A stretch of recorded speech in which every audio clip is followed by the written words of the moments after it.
지난 2018년부터 시행한 종교인 과세가 5년째를 맞았습니다. 시행 초기 우려에도 대체로 잘 정착했다는 평가를 받고 있는데요.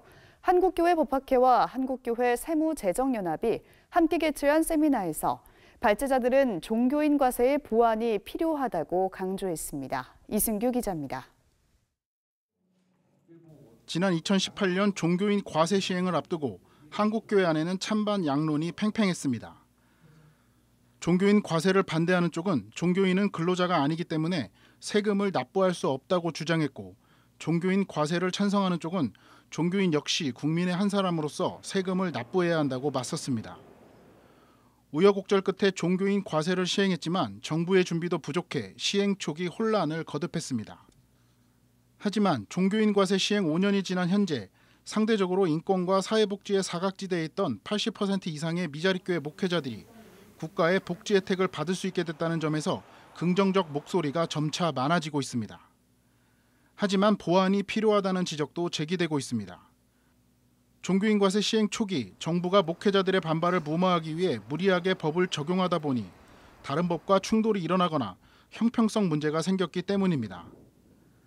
발제자로 나선 김영근 회계사는 특히 담임 목사가 직접 과세를 신고할 경우 종교인 소득에 대한 이해 없이 세무서 조사관의 일방적 설명에 의존해 신고한 경우가 대부분이라며 여러 공제를 못 받는 경우가 생길 수 있다고 말했습니다.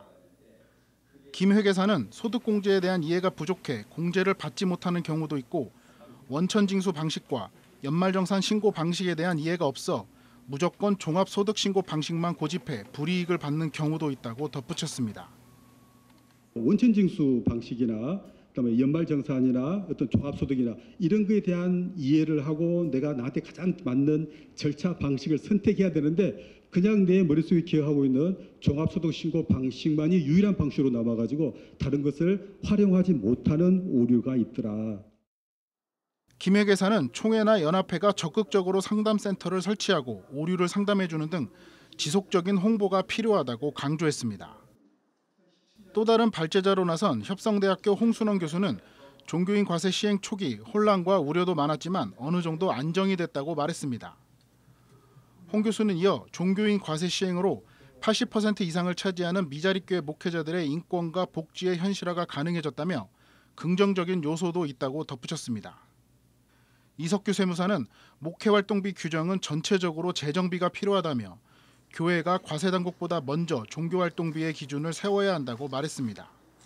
CBS 뉴스 이승규입니다.